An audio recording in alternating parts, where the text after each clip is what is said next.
interested to get into all these topics with Kelly Taylor, comedian, radio man, and PA. We're going to join him on video chat this morning, heading up to the Gateway to the North. How you doing, Kelly? Very good, Rod. How are you? Good. Have you shaved? I shaved the middle here, but I've got my lamb chops, my COVID lamb chops going, and I'm not shaving until I get on stage. One of our sponsors asked for a moment of silence to observe the two dead gerbils on each side of your face the last time you were on. So at least they're paying attention, Kelly. Yeah, that's right. And I've got a hairdresser. My wife's a hairdresser too, but man, I'm starting to get used to them now. Hey, it's your thing. Kelly, since we last talked, which has been, 6 weeks, I think, what's been going on in your life? How are things? Oh, well, the podcast now, I figured out that audio is key to that. So I've got that kind of figured out. We've had, we started out with Graham Gillette, Scotty Hartnell, and then my co-host Joey Tederinkos came in. We've had Colt Knowles from the PGA, Ben Hebert, that one's getting edited, and we just recorded with Natasha Stanishevsky. So I've been doing that, and then besides that, I'm waiting for the golf to open. That's what I say about being unemployed. You might as well golf.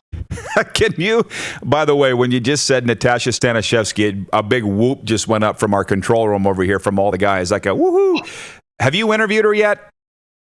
Yes, she is the best. We went over to the Middle East together. Me, her, Brian Burke, Brad May, Troy Crowder, country music, Tim Hicks, and Arlene Dickinson all went over to the Middle East, and she's great, very professional, beautiful lady, and more beautiful in person, if you can believe that. She's great. Well, I met her in the press box at SaskTel Center way back in the day. So I've known Natasha a while. Did you interview her or ask her about creepy stalkers sliding into her DMs? Like, did that come up at all on the podcast? No, otherwise it'd have been an hour of, because I think she's single, which is bananas. I can't believe it. But then she told me her schedule. Like she goes in at 8 and then she's out at 3 in the morning, so she can't have a social life. So if my marriage falls apart, I'm going to follow her there then. I was going to say, sounds very much like your life as a radio perfect match. Anyways, Kelly, a lot of things to get to with you this morning, but it's a hockey show today. You saw Peter Anholt, Brad Lauer, Mike Rooney, and yourself. Last night was the 1-year anniversary of the PA Raiders Game 7 win of the WHL Championship. Look, you smile immediately when I say that. Oh, yeah. How was it observed? And take me through what it was like in PA a year ago at this time. That was, I've seen a lot of hockey. I've been to a lot of NHL rinks. I think I've been to 15, 16 rinks. But that is rare to see a rink that can be that packed, and it's small and intimate. It's like the best comedy club in Canada was like a 90-seater in Montreal. It's because they're on top of each other, people shoulder to shoulder, so laughing's contagious. That rink was bananas. And the lineups when it started was like PA's old school, so you can't get it online. The tickets open at 9, people were starting to line up at 8, and then it went to 7, and then it went to 5 in the morning, and then it went to the night before, people camping and that.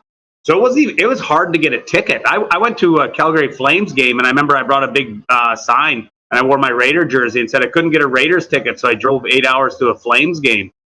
It was nuts. And the thing is, I miss a lot of games just because I'm gigging, and I can't take a gig off to go to a game. So it happened to work out perfect that I could be there for that Game 7. I saw the World Juniors win gold, and I'm putting it right beside the Raiders winning that game in overtime. That was bananas. I had my 3 boys with me.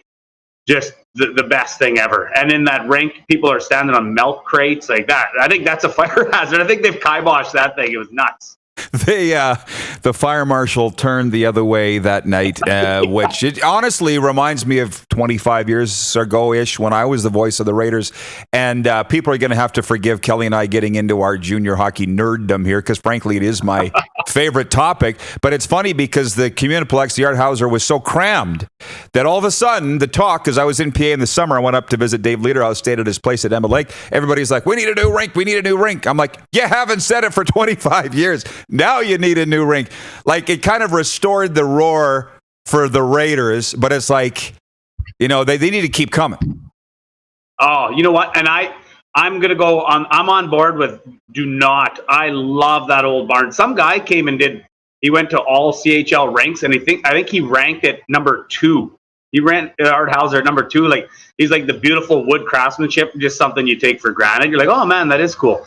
But the thing is, you got a regular season. It's not always packed like that. So I don't want a bigger rink. What I want is like a twin arenas or a fourplex for all the minor. But I love the Art Hauser. I don't want to change it, because then now you're cookie cutter like everyone else. So I want to keep that rink just as it is, just on top of the game. It's one of the last few rinks that is like that, and I want to keep it that way. Cool. Well, our guy here, Paul, in IKS, they put the new clock in the Art Hauser Center too. So if you go to the games and you see the beautiful new clock, that came from our guys here. That was the one thing, because our old Jumbotron, I swear to God, they got 2 50-inch projector TVs, and you couldn't see a thing. It was horrendous. And now that new screen was the one thing I said we needed, the one thing, and I love it. Kelly, so amid the pandemic here, 2 things. The last time we talked, you had done an Instagram live show, and it went very well. Thousands of viewers for it. You were talking about investigating it further. So I'm going to ask you, where are you at on that? And 2, are you working on new material? Are you spending the time working on new stuff? Oh, I don't know. I do most of my stuff on stage. I'll jot things down, and then I let the crowd. I think I might be the laziest comedian in that sense, that I don't write things out. I jot it down, and then I like to take it on stage and let the crowd take me down that way. But since that one Facebook Live, I've done a few Zoom gigs. I did one for Claude Giroux and a bunch of guys. I did one for this NHL fantasy camp group of guys.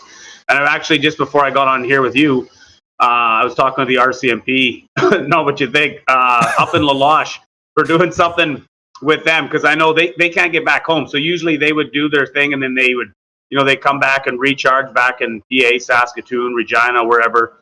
But they're all quarantined up there, and he said it's they need something to break it up there. So I'm on board there. So I think I'm going to do a 3-part show for the RCMP up in La Loche.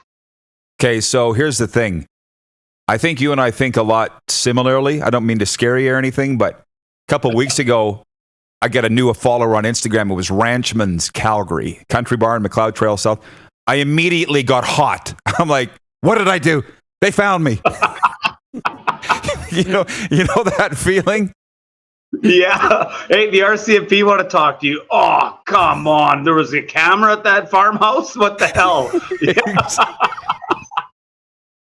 Exactly. Yeah, I hear you. All right. Anything else? They do. You know what? They do say that if the cops drive by you and you don't get nervous, then you're doing something wrong, right? And so this is kind of the same thing. Yeah. And when did Darren DuPont lose all his clothes? Man, are you going for a jog after this show? What's going on? It's a beautiful day in Regina. It is, man.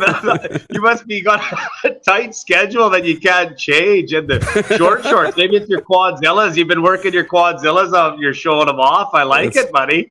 We often say we didn't know how to dress when we started this show, and it's actually, I got to put it on producer Clark. He said, wear what you would wear on a normal day. So I'm always wearing some sort of football or hockey shirt or whatever, and this is now you know what he wears. Producer Clark, by the way, has a question for you, and I don't know the inference on this, so you're going to have to help me.